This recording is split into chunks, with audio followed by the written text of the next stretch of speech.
This is the first time the lead up to an upcoming console generation has felt worrying, grim, and even dystopian. We should be waiting in eager anticipation for the future of PlayStation and Xbox, but instead we are worrying about game preservation, studio closures, and whether we can even save up enough money to spend on consoles. Hi, I'm Celestials, and I talk about video games in the industry at large, and it's quite obvious that in the past 2 weeks, gamers and developers have had to endure an onslaught of just disappointing and horrible news. It's all just made me look at the future of gaming in a whole different light. I think the tipping point that inspired me to make this video had to have been Sony's recent announcement that it would cease all production of all physical discs for their video games by January 2028. This date is not actually that far away. It is a year and a half away. It's kind of almost impossible to believe that by 2028 you will never see physical new games at your local GameStop or EB Games. Now, I don't know if Sony is planning to still have game cases be sold with just digital codes, because how else will these retailers survive? Because yes, this hurts both retailers, big and small, because you may not care much about GameStop, because yeah, they are often a shitty company, but there are a lot of small mom and pop shops that basically rely on new and used games sales to live. But this also affects gamers who prefer preservation and collection over just having a digital code that could just inevitably ripped away from them at Sony's hand. Well, you might be saying, well, Sony's not going to do that to my games. I'm fine. Yeah, sure, they don't maybe do it often or ever with games, but they just did it with movies. On June 29th, we found out that PlayStation would be removing hundreds of purchased movies and TV shows by Studio Canal. Not from the storefront itself, sure, but no, from the players' digital libraries permanently. So at this point, I think it's clear to say that we do not own our digital games anymore. As much as I do typically purchase my games digitally, especially since I receive codes for my job as a freelance writer, I do wish that I had a better physical collection, one that I could at least admire and know for a fact that I own. Sony can't just knock on my door, storm into my living room, and take away my physical game collection. It's kind of funny how as a kid that ad was really scary. You know, the one that was all, oh, you wouldn't steal a car. But yeah, at this point, maybe I would steal a car. Okay, well, not really. I promise I'm not going to steal any cars, but I think you get the gist, because piracy isn't as bad as we were all taught. I just recently got into emulation last year when I learned about the AYN Thor. I now own this incredible Android device that allows me to play totally legal games, because sometimes emulation is the only way to play an inaccessible game. This thing is the heart of game preservation, but unfortunately it will not be able to play future PS6 or Project Helix AAA games. It's just not powerful enough. So what, we'll just buy the PS6 and or Project Helix because we want to play those incredible exclusive games, right? Oh, wait, I'm getting a call. Hello? PlayStation, hi?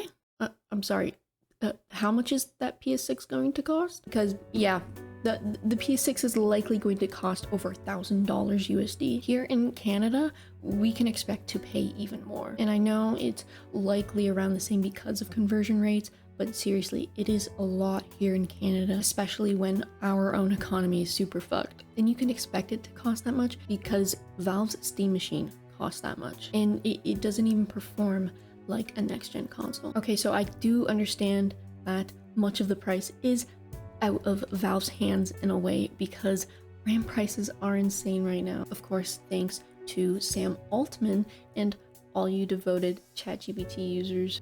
I hope you're happy. And unfortunately, things are likely not going to change. Lenovo recently revealed the grim reality of memory prices. The company believes that price increases will become the new norm. We will likely never see memory prices like they used to be. PC gaming used to be affordable in the sense that you could spend around $2,000 on a custom built PC and only have to upgrade that GPU only 5, 7, 10 years. But now I just can't imagine what video game console will be affordable for the typical consumer. Price hikes are unfortunately happening everywhere. Back in the day, you could expect the end of a console generation to have lower prices, but in March, Sony increased the PS5 and PS5 Pro prices worldwide. My PS5 with a disk drive that was originally around 500 USD is now 650 USD, and I paid for that in Canadian, so that price is higher where I live. Nintendo then announced that the Switch 2 will increase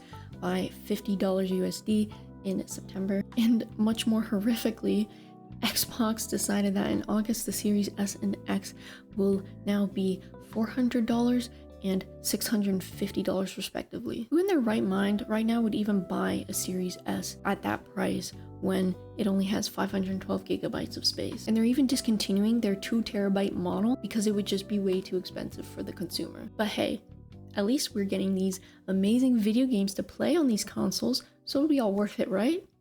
Right? Well, unless you've been living under a rock this week, Xbox developers are preparing for a bloodbath of layoffs. And according to an insider, these layoffs could be the largest in gaming history. It's incredibly dystopian and bleak that right off the heels of an impressive and exciting summer showcase from Xbox CEO Asha Sharma opened the floodgates and was transparent about Xbox's future. Multiple studios are now on the brink of closure because Xbox spent way too much money on big purchases like acquiring Activision Blizzard. We're only now seeing the consequences of these executives' actions, but instead of cutting jobs from the top, they're now threatening the closure of studios like Undead Labs, Compulsion Games, Double Fine, and Ninja Theory. Only in a dystopian novel or movie could I see a company advertise their upcoming product in a showcase, then just a week later reveal that you might actually never get this product because the studio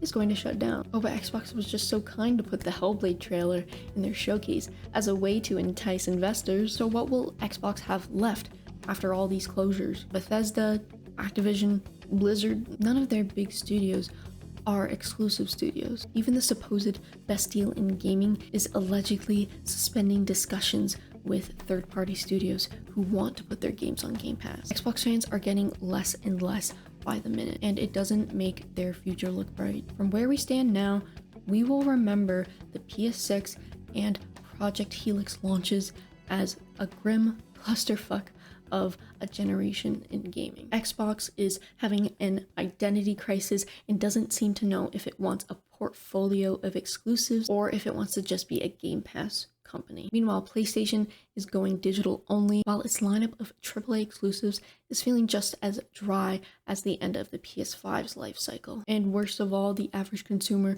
won't be able to afford it.